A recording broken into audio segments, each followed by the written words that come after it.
E a primeira pergunta que eu gostaria de te fazer, agradecendo muito a sua presença mais uma vez, é a seguinte. Os grandes clubes brasileiros, entre eles o Botafogo, com história centenária, ao longo da sua trajetória, acumularam muitas dívidas na casa de bilhões de reais, chegaram a estados de insolvência, com atrasos graves de pagamento de salário, muitas questões na justiça.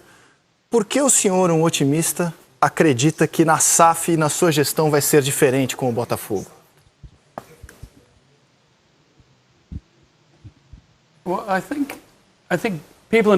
Eu acho que as pessoas no Brasil e no governo decidiram se abrir para o mundo, do meu mundo.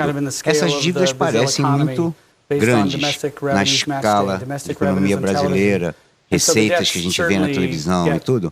As dívidas vão se tornando intimidadoras e fazem impressão. Mas o Brasil agora tomou a decisão de se abrir ao mundo e você começa a comparar essas dívidas a oportunidades e equipes do tamanho do Brasileiro, do Cruzeiro e do Botafogo, não foi eu que inventei, né?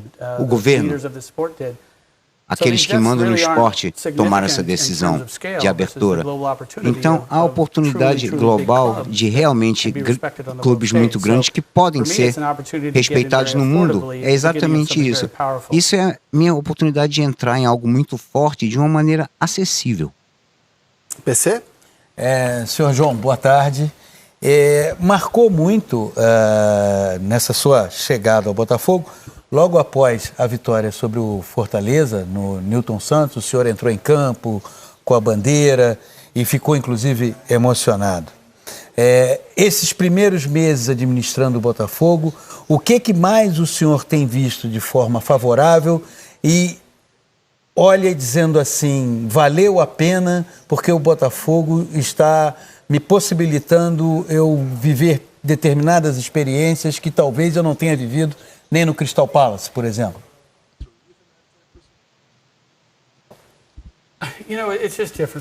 É diferente por si só. Primeiramente, eu me enganei aquele dia. Eu não sabia que aquela moça estava no rádio. Eu pensei que ela estivesse no rádio. Eu não sabia que estava sendo filmado. E o meu irmão estava brincando comigo durante muitas semanas após aquilo. Naquela noite, tudo se desvendou no estádio. As emoções antes daquele jogo. Teve alguma coisa naquele dia, naquela noite, quando eu fui lá dizer oi para a torcida. O jogo tinha acabado há uns 20 minutos e estenderam a bandeira para mim, pediram que eu a desfraldasse. Eu não sabia o que estava fazendo. Foi um momento espetacular para mim. Eu vejo essa molecada toda, os fãs, torcedores, e eles não só tinham tido anos de maus resultados na equipe, né? E até na vida, e nós nos jogamos para dentro do esporte e pode ser um alívio, né? Para pressões, frustrações que temos na vida, a gente pode deixar as outras coisas de lado por um tempo. Eu sinto uma responsabilidade por esse clube que eu não sinto pelo Crystal Palace. O Crystal Palace tem um presidente muito capaz, no Steve Parish, e ele me disse o que é ser rebaixado todo ano, de sonhar com a ascensão e ter o medo de ser rebaixado. Eu não percebi isso bem até ver que isso era minha responsabilidade no Botafogo. Seja lá por que razão, isso me veio como uma oportunidade. Eu vi como uma época de transformação no Brasil, com a nova liga, com o convite de capital estrangeiro, capital saudável, de gente que quer entrar e participar. E eu me toquei, de repente, dizendo, isso aqui está comigo, minha responsabilidade, não posso fazer besteira aqui. Eu não sinto isso no Crystal Palace. Eu adoro aquela equipe, eu adoro a Premier League inglesa, eu levo meus filhos, eles não ficam comigo, lógico, na tribuna, eles vão para os pubs, sentam lá com os torcedores. Eu amo Crystal Palace, mas eu tenho uma responsabilidade para com o Botafogo que eu não tenho no Crystal Palace, que eu não tive no Olympique Lyon. Botafogo é minha responsabilidade. A moça a que ele se refere é a nossa repórter Gabriela Moreira, que estava na transmissão ao vivo e de forma muito competente, como a Gabi entrevistou o Textor aqui ao vivo no Sport TV. Carlos Eduardo Lino. Seu Textor, boa tarde. Eu tenho a sensação de que o senhor identificou esse ambiente diferente dentro de estádio de futebol, mas também já deve ter percebido que há um ambiente bem diferente também nos negócios no Brasil, na forma como clubes se relacionam com a entidade maior, com a CBF, na necessidade que vocês têm de se organizar como liga, como clubes. O que o senhor diria que há de diferente no ambiente de negócios do Brasil com o que o senhor estava habituado a lidar? Infelizmente, eu perdi um pouco da tradução. Mas você pode explicar para mim rapidamente? Pergunte de novo, Lino, por favor. Ok, vou perguntar sobre o ambiente de negócios. Os estádios são diferentes, mas o ambiente de negócios no Brasil lhe surpreendeu de alguma forma? Não, eu já, eu faço transações comerciais no mundo todo. O ponto de vista, o lado econômico aqui no futebol, aqui é menor do que deveria ser. Eu acho que isso é porque houve pouca exportação de futebol brasileiro para o mundo. Então é surpreendente ver uma equipe grande como Flamengo, Corinthians, Palmeiras, esses times muito grandes que conhecemos pelo mundo afora, e eles ganham bem até em nível de Brasil, mas lá fora quase que não existe. Então vocês não estão exportando muito bem o produto, ou até exportando muito. Então $15 mil, 75 milhões de reais na janela de transferência, parece pouca coisa, mas foi considerado mais alto do que estava se gastando na última janela. Essa quantia é menos do que nós passamos pelo Magui no Crystal Palace, ou Joe Anderson, zagueiro jovem. Então, com o tempo, isso ficou meio desconexo. Como é que se passou a seleção brasileira? Eu cresci na Flórida, eu fui criado na Flórida. Todo mundo pensa em talento, buscar no Brasil e como um time de referência. Como fazer um link entre... como é que esse talento todo tem meio que uma ruptura quando se trata da exportação? Então a economia do futebol brasileiro, comparado com a oportunidade, é muito pequena. O Brasil ainda é um dos favoritos para ganhar a Copa do Mundo esse ano. Por que as ligas aqui não são maiores e mais fortes? Eu posso me considerar sortudo, porque eu tive sorte, né? Eu não sou o cara mais rico do mundo, mas eu posso vir aqui, fazer a diferença, posso ter mais gente me seguindo, investindo em mais equipes, trazer mais capital dos meus parceiros no Botafogo. Eu estou muito empolgado em fazer parte disso. Então, o que me surpreende é como é que a escala do futebol brasileiro ser tão grande em termos de criatividade, técnica, a história e o desempenho contínuo dos jogadores brasileiros na Europa, mas do ponto de vista econômico, a liga é muito pequena. Não faz sentido para mim. Kleber Machado. Mr. Textor, boa tarde, seja bem-vindo. O lado emocional do futebol brasileiro parece que o senhor já sentiu. O lado racional, o senhor, nessa última resposta, mostrou bem quais são as dificuldades. Nesse pouco tempo, o senhor percebe que há esse pensamento entre os dirigentes para evoluir nesse aspecto? Eu acho. Eu não comecei, com Libra. Libra foi uma ideia durante um tempo. Muita energia existia na época que eu apareci. O Botafogo não é o primeiro membro do Libra, nem o 10º.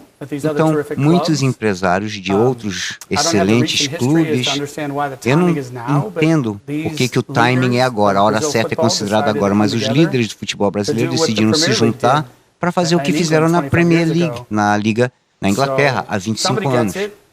Alguém consegue, faz algo a respeito, o capital existe, o o governo mudou as regras quanto à Sociedade Anônima de Futebol, SAF, talvez eu seja o líder do próximo capítulo, mas eu sou um seguidor, de acordo com o último. Eu acho que o Brasil está pronto, sim. Senhor John Textor, o senhor falou das contratações que vieram após a sua chegada, e o painel é de fato impressionante quando a gente lembra da realidade financeira recente do Botafogo. A gente pode colocar todos os reforços que vieram desde que o senhor se tornou o sócio majoritário da SAF. São muitos jogadores, inegavelmente bons jogadores, mas nesse perfil, por exemplo, a gente não vê um grande astro internacional, um jogador que, por exemplo, possa levar uma multidão ao aeroporto, recepcioná-lo. Por acaso está nos seus planos, agora para julho, quando reabre o período de transferência, mudar o perfil de contratação, trazer jogadores de um currículo impactante, jogadores como, por exemplo, Luizito Soares, e já pergunto, James Rodrigues é uma possibilidade? Bem, eu vou falar... Já vou falar do James Rodrigues, mas os fãs têm que entender, os torcedores têm que entender que quando disseram que eu seria o novo dono e até eu vir a ser o novo dono, até eu assinar uma carta de intenção com o Botafogo, levou um tempo até eu virar de fato dono. Passaram-se alguns meses, na verdade. Agora, quanto a contratar um jogador, isso se deu em poucas semanas depois do início da temporada, na principal campanha. Eu acho que final de fevereiro, começo de março. Mas aí, se você está tentando construir uma equipe baseada na equipe da Série B do ano passado, você faz numa época onde não há janelas de transferência abertas no mundo.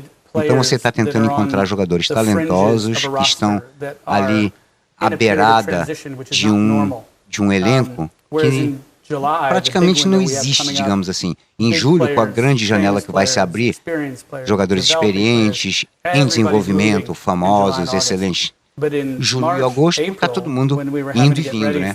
Mas quando a gente estava tentando se preparar para a temporada abrindo em 15 de abril, não havia jogadores. Luiz Castro, Mazuco também se envolveu, o Luiz Castro se envolveu. Eu acho que nós fizemos um bom trabalho na identificação de jogadores em transição, jovens promessas que poderiam estar perto de um padrão de Série A. Estávamos fazendo isso em março, abril. Você não vai pegar um nome grande, alguém que vá sacudir o aeroporto. Em julho e agosto pode ser. Então, respondendo a sua pergunta, sim, a história do Cavani foi verdade. O James Rodrigues, nossos filhos cresceram quase bilíngues, né? Falando com dialeto colombiano, gostavam muito do futebol de lá e gostavam muito do James Rodrigues. Seria possível trazê-lo? Não sei. Ele colocou na mesa que ele estava buscando um desafio.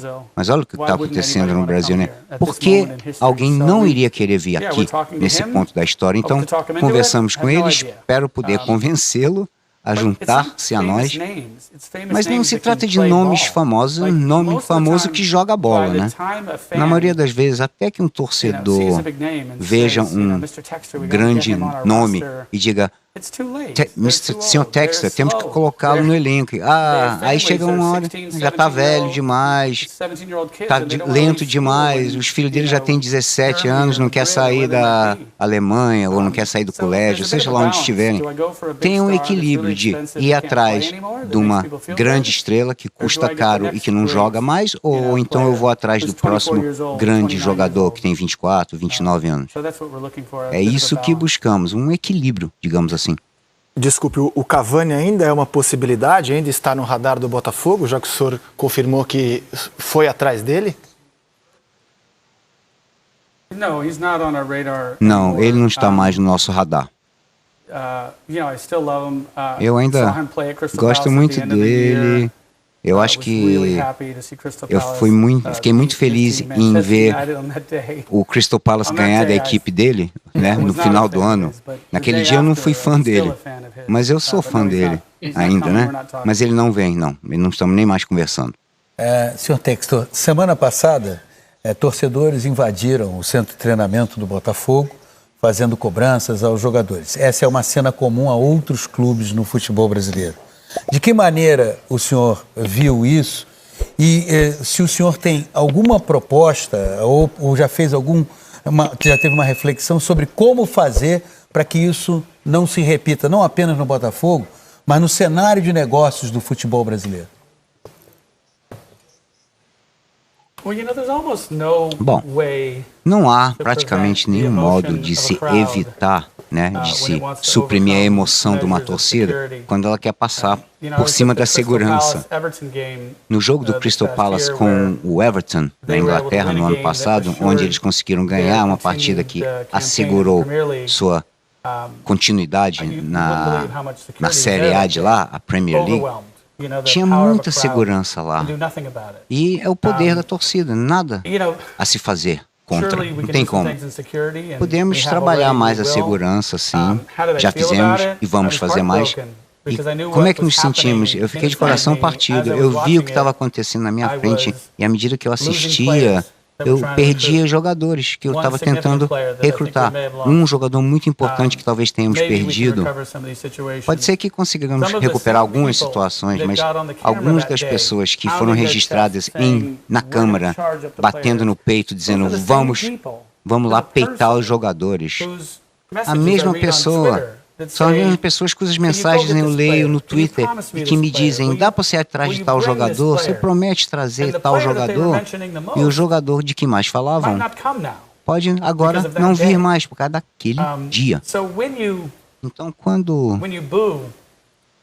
você vai, quando você berra lá, vergonha, quando você invade as instalações, o estádio, você tem o direito de vaiar, de berrar vergonha, mas você é torcedor, eu sou torcedor, ficamos chateados, revoltados, mas eu peço às pessoas, eu pergunto, você está fazendo seu time ganhar assim? Isso está fazendo com que seu jogador jogue mais? Quando você está no meio tempo, perdendo de 1-0, num jogo onde você teve todas as oportunidades e teve muitas chances, e está perdendo porque um jovem bateu bem uma falta, isso é uma razão para, sabe, vaiar, invadir, vai fazer com que seu time comece melhor o segundo tempo? Mas tiveram razão em estar frustrados. Eu pude berrar lá em casa, eu berro com a televisão, eu posso. Mas no estádio, eu peço aos nossos torcedores que fiquem apoiando nossos jogadores de uma maneira mais positiva e pensar como eu posso ser mais um apoiador. Eu chamo de co-participantes. Como você faria com que esse jogador jogasse mais sendo um co-participante? Segure a sua vaia, segure seu grito de vergonha. Seria meu pedido gentilmente aos fãs para ver como eles poderiam nos ajudar a jogar melhor. Estamos onde estamos, nós juntamos nossa equipe meio que rapidamente, viemos da segunda divisão. Quando eu vejo alguém de preto e branco, eu não me importa quanto ganham, quão famosos são. Eu quero que eles usem o escudo, quero que eles se matem no campo pelo nosso time e quero que os torcedores apreciem e deem valor ao que esses jovens estão fazendo. Isso seria o que eu pediria. Quanto à invasão, entendi, claro, tem que parar. Eu não sei como parar. Tem que parar. A segurança não consegue frear, mas os torcedores têm que parar. Esse jogador a que o senhor se refere, que ficou distante, foi o Zahavi?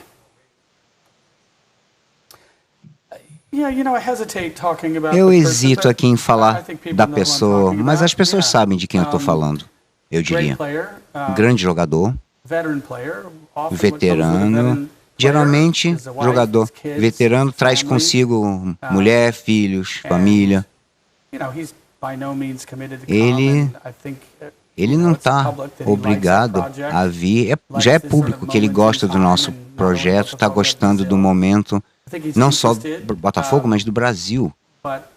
Ele tem interesse, mas também já foi divulgado publicamente que houve questões de segurança, aconteceram com a família dele, outros clubes, isso já aconteceu com vários atletas. Eu não quero focar no Zahavi, porque está afetando toda a conversa que eu tenho agora. Toda a conversa que eu tenho agora com jogadores na Europa, aquela invasão foi transmitida de modo mais amplo do que aqui. É uma reflexão do que está acontecendo no Brasil. É uma péssima reflexão nesse momento. Mas, ao mesmo tempo, quando eu estava ali, vergonhosamente, as lágrimas, mas do lado positivo foi assim demais, foi demais. Eu nunca vi isso no mundo do futebol, o que eu vi lá. No Crystal Palace disseram pra gente, John, nós temos grandes torcedores também. Como é que você pode dizer que são melhores torcedores ou a emoção é maior no Brasil? Mas, sabe, o grupo chamado Honesdale Fanatics, que organizam a torcida lá do Crystal Palace e tal, imagina aquele canto de fãs cantando, os fãs ávidos. Imagina isso se replicando por todo o estádio. É isso que acontece no Brasil. É por isso que aquele dia foi avassalador para mim. E é isso que temos que mostrar. Não precisamos dessas histórias na televisão, passando pelo mundo todo por causa de 12 idiotas com raiva, invadindo o campo para peitar o time, porque assim ninguém vai se importar com o futebol brasileiro, não vão querer vir para cá. Então, se aprendemos com aquele pequeno momento, vamos tentar tirar o de positivo, né? Pegar o positivo. Esse é o meu trabalho. Lino? O senhor acaba de vir da CBF, onde foi conversar, até onde sabemos, sobre arbitragem. A arbitragem brasileira lhe preocupa?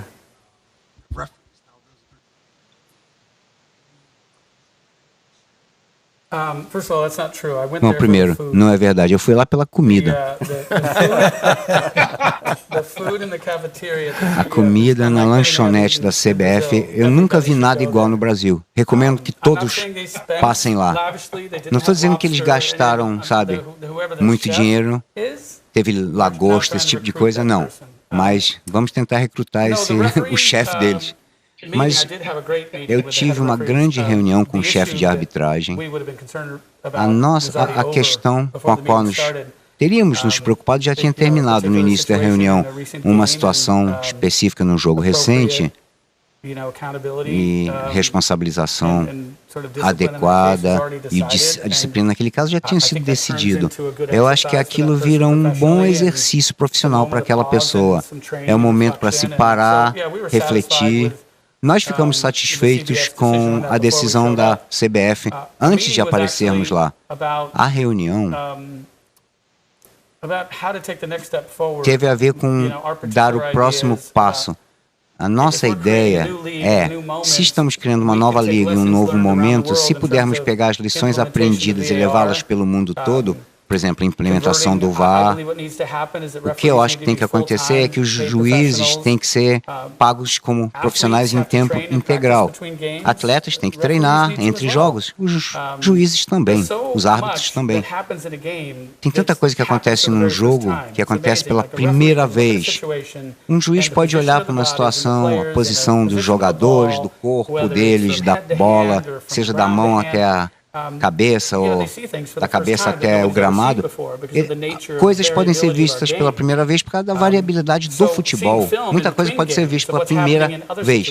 Então, ver entre os jogos como os juízes estão interpretando e executando, esse treinamento e essa prática é o que deve acontecer entre jogos. No Brasil não acontece isso porque os juízes têm outro emprego e têm que se preparar para o grande jogo com algumas horas de preparo. Eles deviam ser contratados em tempo integral, serem bem pagos, deveriam ver filmes para melhorar entre jogos. Então tivemos uma boa conversa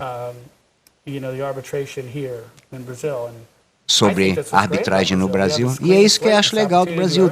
Podemos limpar a mesa e começar do zero. Eu sou o cara novo, aprendendo muito sobre o Brasil.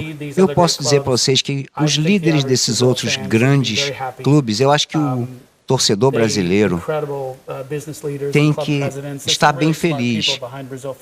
O futebol brasileiro tem muita gente inteligente por trás.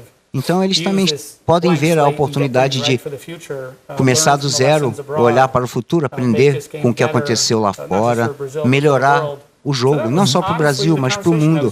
Foi essa conversa que eu tive com o chefe de arbitragem e foi bem divertida. Kleber Machado?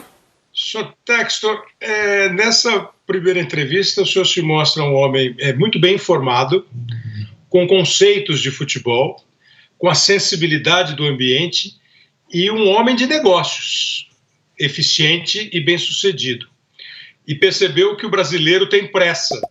No futebol, muita pressa. O senhor planeja um tempo para que o Botafogo esteja mais próximo do que o senhor pensou para o Botafogo?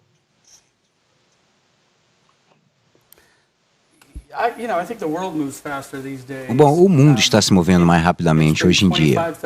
Faz 25, 30 anos desde que a Premier League foi criada na Inglaterra. Algumas coisas eles acabaram descobrindo que estavam fazendo errado, que estava mal planejado. Um exemplo, somente agora, depois de tantos anos, as receitas internacionais dos contratos para televisão e da Premier League, eu acho que em 2 anos vão ser iguais e vão passar as receitas domésticas. Levou 25 anos ou mais até isso se ajustar e acontecer. O tempo agora é outro. Vamos ver isso aqui e vai acontecer com muito mais rapidez. A tecnologia norteando a televisão faz com que o nosso consumo de conteúdo mude, como nos apoiamos e dependemos do esporte mais do que anos atrás, porque o conteúdo esportivo é tão ubíquo e muito acessível. Eu espero, portanto, que nós passemos de zero, receita internacional zero em contratos de transmissão, até um momento onde a receita internacional passe a receita doméstica. E eu acho que isso vai acontecer dentro de 5 a 7 anos. Levou 25 anos no caso da Premier League, né? Então, eu não sou uma pessoa normalmente muito paciente, mas eu não acho que eu tenho que ser paciente.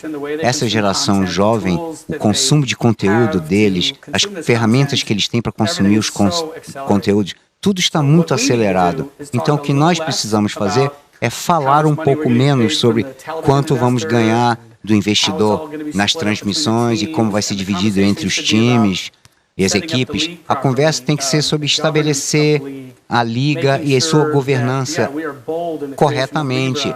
Nós fomos bem ousados na criação de Libra, mas a CBF, que mantém, rege o jogo nacional, a participação deles também, claro, é muito importante. Eu gostaria que falassem menos sobre o dinheiro com televisão e sim a governança, as regras, qualidade de produção, como vamos projetar o jogo para o mundo, qual vai ser a qualidade do jogo que vamos mudar o mundo. Essa deveria ser a conversa agora, e não como vamos dividir a fatia de pizza, digamos assim.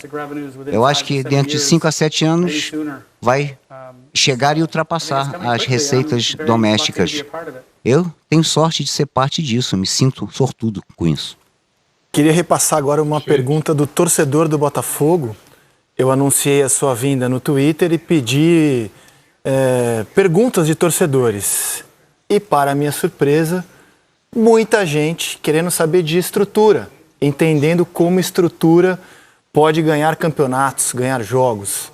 Então, muitos torcedores do Botafogo querendo saber de centro de treinamento, quando o senhor pretende, em que momento, fazer um centro de treinamentos para o Botafogo que seja um local de excelência, e também sobre o estádio Newton Santos. Se o senhor está satisfeito com ele, o Botafogo tem uma concessão até 2051, se o senhor tem algum plano ali para o estádio ou até mesmo uma outra arena no futuro para o Botafogo.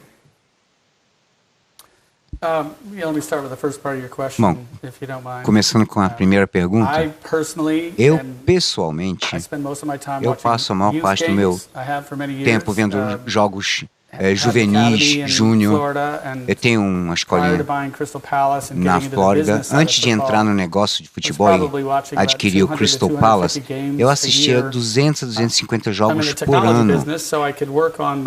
Do ponto de vista tecnológico, né? Enquanto eu podia trabalhar com o lado tecnológico e viajar e ajudar esses jovens a se tornarem estudantes universitários, eu fui me interessando com juventude e seu desenvolvimento. Eu tenho orgulho de ter os ajudado a avançar. Tinha uma época que eu estava convencendo as crianças a não serem profissionais. Não temos uma liga profissional muito desenvolvida nos Estados Unidos. Eu sinto dizer isso, mas a MLS, a Liga de Futebol nos Estados Unidos, está longe de qualquer outra liga. Então, falando isso para o Botafogo, Crystal Palace, sul de Londres, uma equipe inicialmente pequena, e fizemos as instalações lá de treinamento, eles foram subindo, o seu time sub-18 conseguiu atingir altos patamares do nível de Chelsea e Arsenal. Então, no sul de Londres, o fato dos jovens não ter onde treinar e se desenvolver, no sul de Londres, o restaurante do Crystal Palace é um dos melhores que tem. Porque nutrição, as crianças lá adoram comer lá e podem ter boa nutrição, né? Os fãs não querem ouvir falar disso todo dia. Acabamos de perder 4 jogos ou 2 jogos seguidos e tem o jogo da semana que vem, mas nós temos que colocar energia na escolinha, porque queremos permanecer na primeira divisão e construir em cima disso e que façamos uma academia online nos próximos anos, faça com que cada criança e pai e mãe daquela criança confie essa criança a nós, à medida que eles se desenvolvem. E aí teremos uma equipe digna de campeonato que seja sustentável, que não vai depender tanto daquele novo jogador que assinamos o contrato. Crystal Palace temos Chezron Rakzaki, Mitchell, o Zaha, são todos jogadores da equipe principal que vieram da academia, da escolinha. No Olympique Lyonnais, 49% do seu elenco veio da sua escolinha, ou sua academia. Então, se conseguirmos encontrar 11 jogadores, desenvolver 11 jogadores melhores do que os 11 jogadores que um time mais rico consegue comprar, teremos um modelo sustentável pelos próximos anos. Então, para mim, tem a ver com a base. Quanto ao estádio, qualquer estádio construído com uma pista olímpica em volta dele não é um estádio de futebol. O Crystal Palace, eu tive que ficar voltando a esse exemplo. É um grande exemplo no caso lá. É pequeno, não é muito impressionante, mas o campo e os torcedores estão lá bem em cima uns dos outros. A energia, é a maneira de se sentir conectado com a plateia, ajuda os jogadores, ajuda a experiência de entretenimento para os torcedores, e é disso que precisamos para o Botafogo. Eu acho que isso não dá para se atingir no Engenhão Newton Santos. O custo de conversão seria muito alto. O que eu gostaria para o estádio, eu gostaria de manter a conexão entre o clube social e o clube de futebol. É isso que faz com que os clubes aqui sejam sensacionais. Não é só futebol, mas tem a ver com regata, vôlei, conexão com a comunidade. Eu queria ver umas instalações onde temos o estádio, academia, o lado social, com a comunidade, tudo criando uma energia que impulsiona a nossa equipe. E isso, para mim, vai criar uma equipe muito bem sucedida. Eu acho que com o Engenhão Newton Santos não dá para fazer isso. É minha principal meta, eu diria. Nós temos tempo de mais uma pergunta, certo, produção? Eu queria fazer uma última pergunta em nome do programa. Você citou o Crystal Palace, o Lyon, sua mais recente aquisição. Quero saber se está no radar mais algum clube pelo mundo, na América do Sul, pelo mundo, e se eles vão funcionar como uma multinacional ou se cada clube terá sua vida própria e será totalmente independente dentro dessa rede de clubes que o senhor está arrebatando.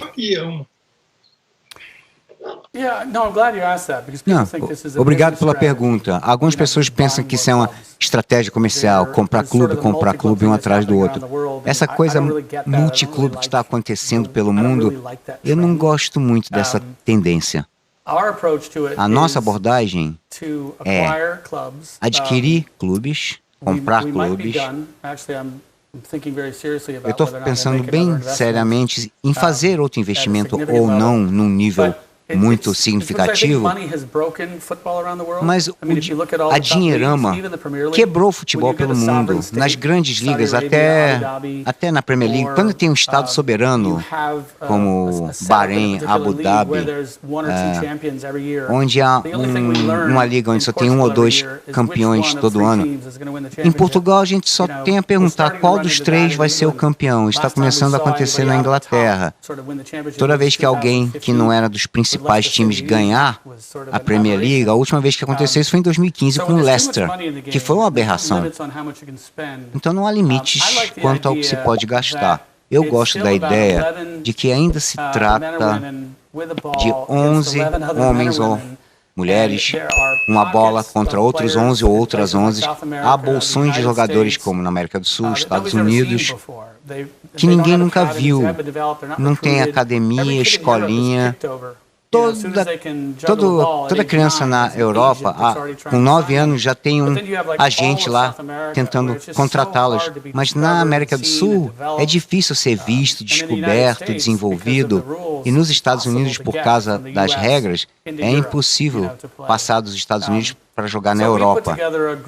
Então nós juntamos um grupo de equipes com as leis de seus países que podem se combinar para maximizar o acesso a meninos talentosos, crianças talentosas, a entrar para o futebol. Eu posso pegar um americano e levá-lo para a Bélgica, trazer um europeu para o Brasil, posso pegar um sul-americano, através do Brasil, ajudar o Botafogo a ser vencedor e construir um caminho para um caminho que eles queiram galgar para a França, para a Bélgica, para a Inglaterra.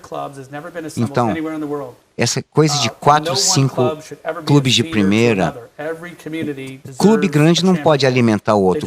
Toda comunidade merece um campeonato.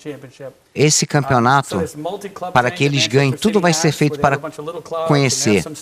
O Manchester City tem pequenos clubes que acabam alimentando. Que bom para eles, mas eu não gosto disso. No nosso caso, os fãs são espertos. Assim que eu apareci, os torcedores do Botafogo começaram a utilizar camisas do Crystal Palace. E agora eu vejo gente nos pubs na Inglaterra usando camisas do Botafogo, indo para o jogo do Crystal Palace. Eu vejo pessoas falando inglês, que falam inglês usando camisa do Botafogo do Crystal Palace. Então, queremos ter uma pegada global de identificação de talento. Os torcedores já sacavam isso antes dos outros, já se chamam de irmão, já acontece com o Lyon. E o Lyon já tem conexão com o Brasil, eles têm 10% da Resende, têm interesse numa academia, em jogadores muito bem-sucedidos naquela equipe francesa. Há uma razão para isso, não é que eu queria sair e dizer, vou comprar esse clube, aquele outro. Não, temos que ter modos alternativos de concorrência através do qual possamos ganhar dos maiores clubes sem só usar dinheiro. E eu peço aos torcedores que entendam isso. Quando eu trago alguém para a equipe de reserva, ou a equipe B, que você não conhece, eles podem ser o melhor jogador do mundo que você nunca ouviu falar. É assim que queremos trabalhar. É um projeto divertido. Mais uma vez, eu quero que todo mundo tenha as expectativas corretas, né? Queremos ficar na Série A, queremos melhorar a cada ano. Eu gosto de sonhar, já falei várias vezes. Eu gosto de ter os olhos bem abertos ao sonhar, porque é difícil ganhar de times como Palmeiras, quando todo mundo tem um toque de bola perfeito, sabe? Estão todos preparados ali para receber, passar a bola e até te deixam tonto se você não estiver preparado para isso. Então, não vamos destruir a liga esse ano, não esperem isso de nós, mas queremos ser abertos e sustentáveis, é isso que queremos. Ganhamos um tempo extra, então poderemos fazer uma última rodada de entrevista com a pergunta do PC, do Lino e do Kleber. PC. Senhor João, no primeiro movimento de mercado, o senhor formou um time. O Botafogo passou a ter um time naquela primeira ação de mercado. Agora vem uma nova janela de transferência. O senhor, o Luiz Castro, o Mazzuco, projetam o que para o Botafogo nessa nova janela de transferência? Bom, boas notícias são que nenhum desses homens está projetando. É o Alessandro Brissell. Ele é o cara inteligente da sala que ninguém nunca fala. Estamos projetando o seguinte, falamos muito... O Luiz Castro foi escolhido porque ele é um professor, né, de um nível europeu muito alto. Há a diferença de jogar vindo de trás e construir a partir do fundo, que é o que nós estamos tentando fazer. Então você instala o sistema, você pode não ter os atletas que combinam com cada responsabilidade, mas o Castro está fazendo um bom trabalho de adaptar os jogadores, fazer com que se adaptem, que se acostumem a usar uma alta linha de defesa. Há responsabilidade com isso. Já desavou em alguns pontos, como vocês já viram, mas quando você joga com essa linha alta, você está jogando de modo arriscado e dá para construir uma base. Quando você faz isso pelo campo, dá para atacar com posse e se dá bem, mas às vezes a gente fica esticado. Quando uma pessoa está fora da posição, outra pessoa sai da posição e aí acontece um Palmeiras da vida. Então, aprendemos muito sobre quem está jogando bem, sobre o sistema do Luiz Castro, a Academia FC Porto, né, onde ele esteve participando. Isso foi desenvolvido e levado para o leste europeu, Catar. Isso mostra como ele se adapta bem a jogar em diferentes ligas, mas com os mesmos princípios. Então fomos expostos algumas vezes e é do que ele precisa. Precisamos de mais força nas pontas. A frente continua sendo agressiva. Tem que ser mais agressiva. É necessário adicionar qualidade. Eu não quero falar muito disso, porque eu quero que todo jogador na equipe sinta que esteja no plano. O Keke, quem conhecia em fevereiro, abril, quem é que vem? Quem é que vem? Eles querem saber, o torcedor quer saber quem vem, se vão gastar com quem. Eu quero que todo mundo no elenco hoje se sinta o que ele tem feito e ganhe uma posição na equipe principal. Toda a equipe, todo jogador da equipe B, nós colocamos 5 jogadores da equipe de reservas no time principal. E isso diz o que aos jogadores da equipe principal? Não estamos só aqui brincando de treinar, todo mundo tem a oportunidade de subir. Eu gosto de dizer aos torcedores, sim, estamos trabalhando na próxima janela, mas eu me importo mais que os meus jogadores ouçam o que sai da minha boca. Eles fizeram quero que eles façam a mesma coisa que o Saravia, o jogador, o Tietê e o Osayama têm feito nas últimas partidas. É isso que eu quero. John, você parece muito apaixonado pelo Botafogo, parece muito envolvido com o Botafogo, mas você não me conhece, eu sou um homem de negócios e tenho muito dinheiro. Se eu lhe oferecer o dobro do que você pagou agora pelo Botafogo, você vende? Não. Eu tenho 56 anos, eu me aposentei aos 55, é isso que eu faço, esse é o meu trabalho na aposentadoria, eu trabalho muito na aposentadoria. Eu não sei o que mais eu iria querer fazer na vida, Eu cresci com pouco dinheiro, fiz dinheiro, perdi tudo, depois eu percebi que eu tinha que ajustar essa conta na vida, e não teve a ver com os dólares. Quando eu comecei a trabalhar por paixão e trabalhar com coisa divertida, eu gosto de trabalhar com coisas escaláveis no nível global, porque isso, no final, quando dá resultado, é muito bom. O meu sucesso financeiro, depois do meu grande fracasso financeiro em 2010, esse sucesso foi tão maior do que eu perdi, porque eu trabalhava com coisas que me divertiam, que eu gostava muito, e eu adoro a ideia de saber que eu posso ser parte do futuro de algo. Eu tenho um estagiário, um jovem no meu escritório lá na Flórida. Ele faz as traduções, né, de português para inglês, nos chamados de Libra. E aí a gente fala, a gente está aqui na mesa para criar uma nova Premier League, sobre a qual o mundo vai estar falando durante décadas, e está acontecendo agora. É um privilégio fazer parte disso. Se alguém me oferecer mais dinheiro para esse clube, sabe, por que isso importaria? Eu não estou nem aí. Então eu vou ficar um tempo aqui, espero estar por um tempo aqui. Eu sou o coproprietário da equipe, os outros proprietários são os torcedores, e eu gostaria que me mantivessem aqui por um tempo. Bela pergunta, Lino. Kleber? E já que o senhor não vendeu o Botafogo, o senhor deve ter ido ver a história do Botafogo. Eu queria que o senhor me dissesse como é que o senhor entrou em contato com essa história brilhante de tantos craques, de tantos campeões do mundo, que é a história do glorioso Botafogo.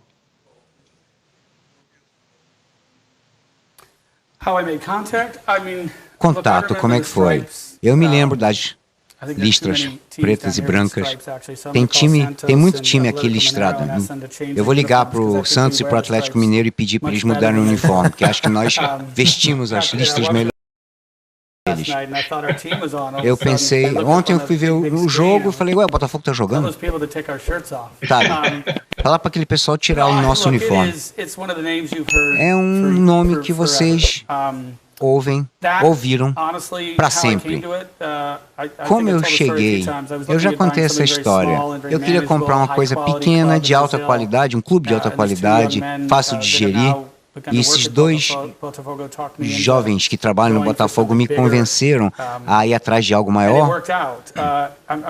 E acabou dando resultado. E que bom isso, porque quando alguém gosta da história, a ideia de projetar a história para o mundo e contar a história do glorioso, de um dos times mais tradicionais, e conectar essa história através de televisão norteada por tecnologia e distribuição de conteúdo global digital, é uma história muito melhor para eu levar e espalhar pelo mundo. Então talvez eu seja a pessoa certa para fazer isso por esse clube, conectando o passado ao futuro.